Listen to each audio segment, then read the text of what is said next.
MCU fans जिन्होंने super hero को movie से ही जानना शुरू किया है, उन लोगों के लिए शायद पहले से डेयरडेविल के बारे में पता होगा। पर नेटफ्लिक्स के सीरीज और नो वे होम में अपीयरेंस के बाद धीरे धीरे लोगों को इस अमेजिंग कैरेक्टर के बारे में पता चल रहा है। तो जिन्होंने कॉमिक्स नहीं पढ़ी उन्हें शायद ही इस सुपर हीरो के बारे में उतना पता होगा, और जितना पता भी होगा वो टीवी सीरीज में दिखाया गया है। तो इसके लिए ही हम इस वीडियो में आज हम बात करेंगे डेयरडेविल के ही कुछ लाजवाब फैक्ट्स के बारे में, जहां मैं आपको भरपूर ज्ञान दूंगा कॉमिक बुक का। फैक्ट नंबर 1, तो टीवी सीरीज में हमें ब्लैक ब्लाइंड फोल्डेड लुक के साथ साथ अपने कॉमिक बुक की रेड हॉर्न वाली सूट दिखाई गई है, जो कि कॉमिक बुक में तो आइकॉनिक थी ही थी, और जो टीवी सीरीज में भी अपना अलग ही जलवा दिखा चुकी है। और मैं आप सबको ये बात बता दूं कि कॉमिक बुक्स में हमेशा से ही डेयरडेविल का सूट रेड नहीं था। जहां डेयरडेविल का फर्स्ट इशू पर अपीयर होने पर उसके कॉमिक बुक में सूट उसका येलो कलर का था, जो कि काफी डिफरेंट है अपने आइकॉनिक रेड वाले सूट से, क्योंकि जहां हमें रेड वाले सूट में डबल डी का सिंबल देखने को मिलता है उसकी चेस्ट प्लेट पर, तो हमें यहाँ पर एक सिंगल डी का लोगो चेस्ट पर देखने को मिलता है। नंबर 2, तो ब्लैक विडो अपने बड़े पर्दे पर आयरन मैन और कैप्टन अमेरिका के साथ टीम अप होने से पहले कॉमिक्स में कुल 40 साल तक मैट मॉर्डॉक का साथ दे चुकी है। जहां उनकी पहली मुलाकात कोर्ट के केस पर हुई थी, जहां ब्लैक विडो पर यह आरोप था कि वो एक मर्डर कर चुकी है। तो वहीं से ही उन दोनों की कहानी आगे बढ़ी, और जहां जाके उन्होंने कॉमिक बुक के एक टाइटल को शेयर किया, जिसका टाइटल था Daredevil and black window.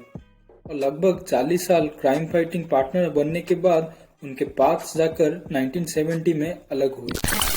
Fact number 3, तो डिफेंडर एक ऐसी टीम नहीं है जिसका डेयरडेविल पहले से पार्ट था ओवर द इयर्स, बल्कि इसके अलावा डेयरडेविल एवेंजर्स का भी पार्ट बन चुका है। जी हाँ, बट ओरिजिनल एवेंजर्स का नहीं, हम कह सकते हैं कि न्यू एवेंजर्स का। जब एवेंजर्स के रोस्टर डिसेंबल हुए तब एक न्यू वर्जन का एवेंजर्स फॉर्म हुआ था, जिसको हम जानते हैं न्यू एवेंजर्स के नाम से।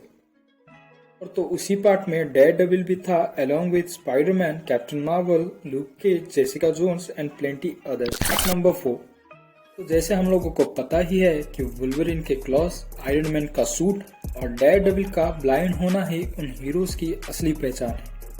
तो अगर क्या हो अगर इनसे की असली पहचान ही छीन ली जाए तो एक हीरो कैसा लगेगा। हालांकि डेयरडेविल का ब्लाइंड होना उसकी वीकनेस नहीं है, क्योंकि डेयरडेविल जब अपने आंखों की रोशनी खो देता है तभी उसकी सेंसरी ऑर्गन बैलेंस्ड आउट हो जाती है, जिसके साथ साथ उसके सेंसरी ऑर्गन बहुत ही एनहांस हो जाते हैं, जिसके वजह से ही वो सुपर हीरो बन पाया है। बट कॉमिक्स में उसकी असली पहचान जो कि ब्लाइंडनेस ही है उसको ही खो देता है, क्योंकि काफी बार ऐसा कॉमिक्स में हो चुका है जहां पर डेयरडेविल ने अपनी आंखों की रोशनी को वापस पा लिया था। तो कॉमिक बुक्स में एक बार तब हुआ था जब पावरफुल कैरेक्टर मून ड्रैगन को डेयरडेविल की जरूरत थी, बट तब डेयरडेविल को इंजूर्ड देखते हुए उसके पावर को एनहांस कर देती है, जिसके साथ साथ उसकी इम्यूनिटी भी बूस्ट हो जाती है, और इम्यूनिटी बूस्ट होने के साथ साथ उसकी आंखों की रोशनी भी वापस आ जाती है, जिसके कारण वो अपनी असली आइडेंटिटी को ही कुछ दूसरा बना देती है। फैक्ट नंबर 5, तो कॉमिक्स में स्पाइडरमैन और डेयरडेविल तो काफी अच्छे दोस्त थे, और उन्होंने मिलकर काफी मिशन को भी अंजाम दिया, जिसके लाइव एक्शन वर्जन भी हम शायद एमसीयू में देख सकते हैं मैट मॉर्डॉक के नो वे होम में अपीयरेंस के बाद। है सभी लोगों को तो ये पता है कि स्पाइडरमैन डेयरडेविल से काफी ज्यादा पावरफुल है, जिसमें बड़ा रोल उसका स्पाइडर सेंस का ही है। बट क्या हो अगर मैं आपसे ये कहूँ कि डेयरडेविल के रिफ्लेक्सेस स्पाइडरमैन के रिफ्लेक्सेस से भी ज्यादा फास्ट है।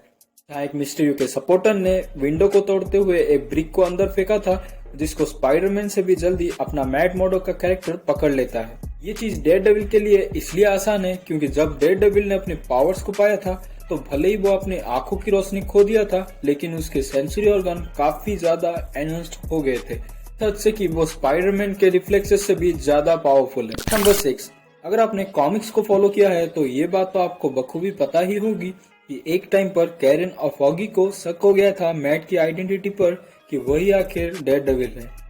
जहाँ हर कोई सुपर हीरो अपनी आइडेंटिटी को बचाता फिरता है क्योंकि उसके करीबी को कुछ नुकसान ना हो, तो उसके उलट में आयरन मैन इतना बैडएस है कि वो सारे खुलेआम बोल देता है कि वही आयरन मैन है। आखिर यही चीज उसको इतना बैडएस बनाती है और हम सभी का चहेता बना देता है। खैर, टॉपिक से न भटकते हुए मैट ने इसी सब को दूर करने के लिए एक रास्ता अपनाया, जैसे वो अपने आइडेंटिटी को छुपाने के लिए ट्विन ब्रदर होने का नाटक करने लगा, जिसके लिए उसने माइक जैसा पोज भी किया, सबको कन्विंस करने के लिए कि वो झूठ नहीं बोल रहा है। फैक्ट नंबर 7, नो डाउट कि डेयरडेविल एवेंजर्स का फाउंडर नहीं है, बट एक वियर्ड वे में डेयरडेविल लिंक थे एवेंजर्स के फॉर्मेशन के पीछे, क्योंकि जब बिल एवर्ट जो कि डेयरडेविल के ही को क्रिएटर थे, उनको फायर कर दिया गया था एक इशू पर ही काम करने के बाद, क्योंकि 6 मंथ से ज्यादा उन्होंने टाइम ले लिया था अपनी इशू 1 को पब्लिश करने के लिए, जिसके परिणाम में मार्वल के इनसाइडर काफी गुस्से हो गए और जिसके बाद उनको फायर कर दिया गया।